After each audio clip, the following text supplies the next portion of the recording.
E aí, galera, beleza? Aqui é Liara do canal Liara Programadora e hoje a gente vai ver um pouco de teste unitário na prática. Na verdade, já é a segunda vez que eu tô gravando esse vídeo aqui, porque da primeira vez o áudio ficou horrível porque eu não coloquei o microfone para gravar. Yay! Parabéns pra mim! O último vídeo que eu lancei foi sobre a teoria dos testes unitários e de como que você começa a pensar nos seus testes. Eu vou colocar aqui no card o vídeo para vocês irem lá e terem um pouco mais de noção sobre o que exatamente é o teste unitário e qual que é realmente a importância de se fazer esses testes. Nesse vídeo aqui eu vou utilizar Angular, então a gente vai usar o Jasmine, né, que ele já vem pré-configurado no Angular, o Karma, O Karma ele é basicamente a UI, né, dos testes, então ele vai abrir o navegador e vai mostrar bonitinho lá os testes, o que está falhando e tal. Então, como hoje é um vídeo mais prático, bora pro código, vem comigo! Bom, aqui na tela eu já deixei um componente, eu já criei um projeto em Angular, né? Já tem tudo aqui, já inicializei o projeto. Então, quando você cria um projeto em Angular, ele já cria o arquivo de teste. Eu acho que tem uma configuração que você pode colocar para ele não criar esse arquivo, caso você não precise, mas por padrão ele já cria esse arquivo. E os testes eles costumam ter .spec no final, .ts, porque esse projeto tá em TypeScript, então é tudo .ts. Esses testes aqui são testes muito simples, mas que trazem um conhecimento bacana para uma pequena introdução de como fazer testes unitários, que é feita a importação do componente. Então, quando você cria um teste unitário, você precisa montar o seu componente lá dentro. Então, se o seu componente, se ele usa outros componentes, se ele é uma junção de componentes, tudo tem que estar importado aqui. E aqui tem o describe, né? Ele é como se fosse um grupo de testes. Então, ele serve mais para você organizar os seus testes. Então, aqui eu tenho um grupo chamado App Component e dentro dele tem esses testes aqui. Eu poderia ter um outro describe aqui embaixo com outro nome, com outro grupo de testes. Eu posso separar em grupos e isso ajuda na organização. Tem esse before each, que significa antes de cada teste, ele vai executar isso que está aqui. E o que tem aqui, basicamente, é a declaração do componente. Em Angular, você usa o declaration para você dizer que esse componente aqui vai ser renderizado, mas você pode ter os imports, pode ter outras coisas aqui, caso o seu componente precisa disso. Esse trecho de código aqui está declarando o seu componente antes de cada teste. Aqui a gente entra no each, que o each ele já é o teste em si. O each ele é uma função que recebe uma string e uma arrow function. Aqui você coloca o nome do teste, o que você está testando. Nesse exemplo aqui, ele está testando a criação do componente, se o componente está conseguindo ser criado ou não. E aí aqui vem essa arrow function, né, que é o padrão. Aqui dentro é declarada uma variável chamada de fixture, né? Ela está criando o componente. Esse teste bed aqui, ele é importado aqui em cima. Isso aqui é padrão do Angular Testing. Aqui ele está criando um componente que foi importado aqui em cima, está armazenando aqui nessa variável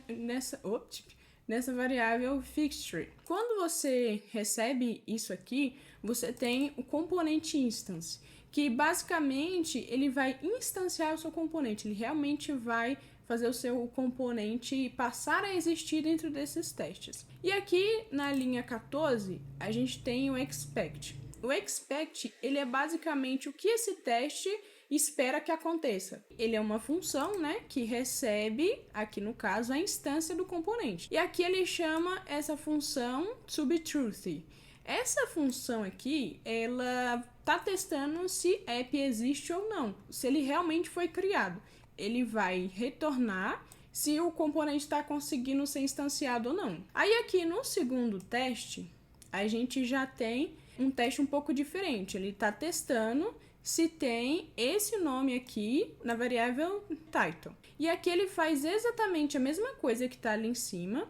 Isso porque cada it, né, cada teste, eles são isolados uns dos outros. Então, se eu crio uma variável dentro de um teste, ela não vai existir no outro teste, o que é importante para ter esse isolamento dos testes, né? Porque se eu criasse todas as variáveis globais ali, ia virar uma bagunça, ia virar uma zona isso aqui. Aqui essas linhas são a mesma coisa, o que muda aqui é que o expect está acessando o title, que é diferente daqui. E ele está esperando que seja igual, to equal, esse texto aqui. Mas esse title, de onde é que ele vem? Vou mostrar aqui para vocês.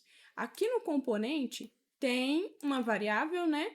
Title, que tem esse texto aqui. Então, é exatamente o que esse teste aqui está tentando verificar, isso que ele está verificando. Então, se por um acaso eu apagar isso aqui, ele vai quebrar, não vai funcionar, porque ele espera que o conteúdo de title seja exatamente igual o que está aqui. Se não for, ele vai falar, olha, eu esperava que essa variável tivesse esse valor, mas ela não tem, ela tem um valor diferente. Nesse outro teste aqui, ele já faz algumas coisinhas um pouco diferentes. Ele espera que o title seja renderizado e esteja na DOM. E por isso que a gente utiliza esse detect changes aqui. Esse detect changes aqui a gente utiliza quando a gente vai testar alguma coisa na DOM. Então, por exemplo, se eu vou adicionar um item novo na DOM e eu quero ver se esse item realmente foi adicionado, aí o detect changes ele precisa estar aqui, porque se eu tirar esse detect changes aqui, ele já não vai funcionar. E aí aqui embaixo ele já faz algo diferente, ó, declara uma variável chamada compile. E aí, dentro desse fixture aqui, né, que foi declarado aqui em cima, ele acessa um elemento diferente, né? Ele acessa uma propriedade diferente, que é esse native element. É um elemento nativo, então se é um HTML, vai ser um HTML nativo. Ele vai realmente compreender esse compile aqui como um HTML element. Então, todas as coisas que você conseguiria fazer no elemento HTML, você consegue fazer com esse compile aqui. Aí, esse expect aqui, ele já é um pouquinho diferente. Ele usa um query selector, né? Todos os elementos HTML você pode estar utilizando esse método aqui, que ele vai basicamente buscar lá na DOM o que eu colocar aqui. Então, ele vai buscar por uma classe chamada content e dentro dessa classe ele busca um spam. Esse interrogação aqui, ele significa que se esse carinha aqui não existir, ele nem vai chamar essa outra propriedade aqui, porque não tem como você chamar isso aqui que não existe. Então, é uma abreviação, né,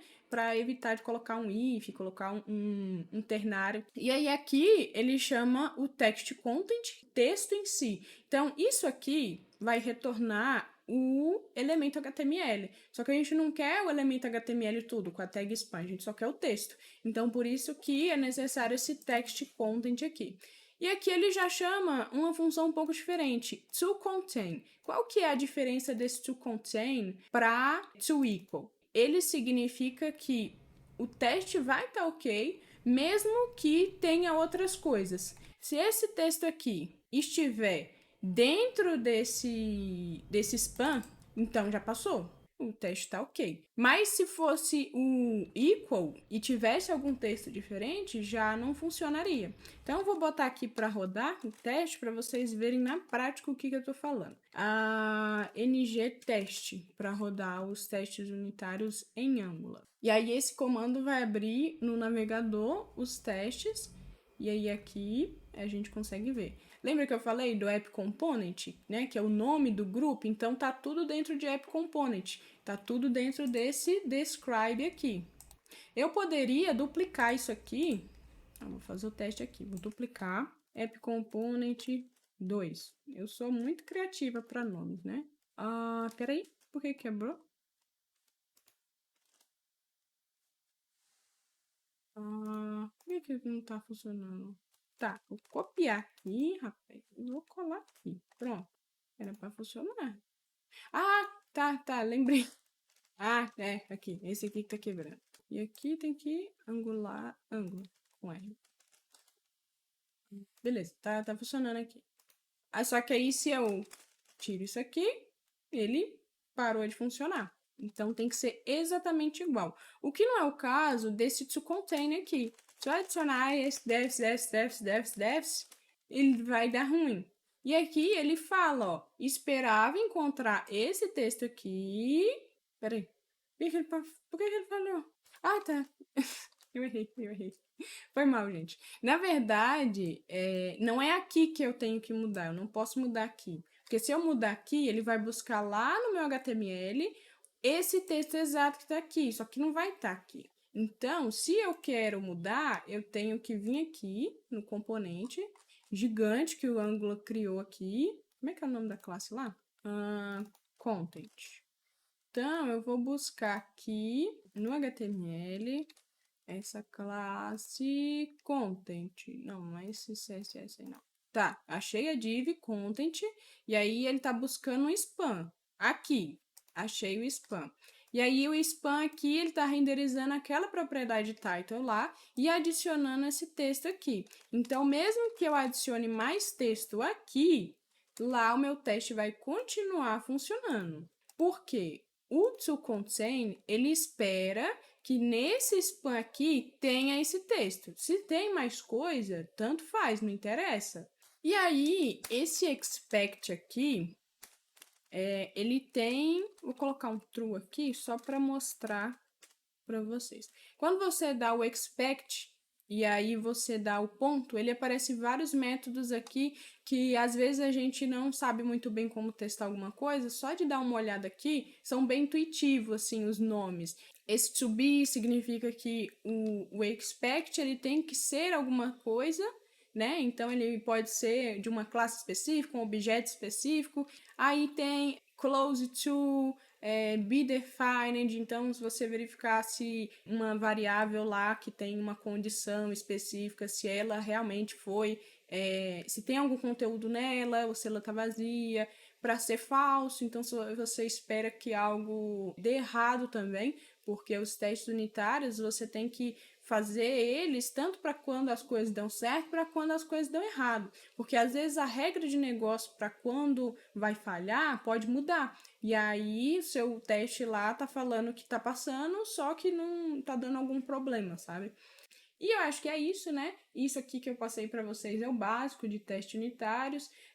De acordo com os seus componentes vão ficando mais complexos, você começa a ter que criar testes mais complexos, e aí você vai aprendendo, vai evoluindo. Se você gostou do vídeo, deixa um like aí, comenta aí embaixo o que vocês acharam, dê sugestões de próximos vídeos, compartilha para a galera que quer aprender um pouquinho sobre teste unitário, básico assim, principalmente em Angular. Eu acho que eu vejo você na próxima e falou!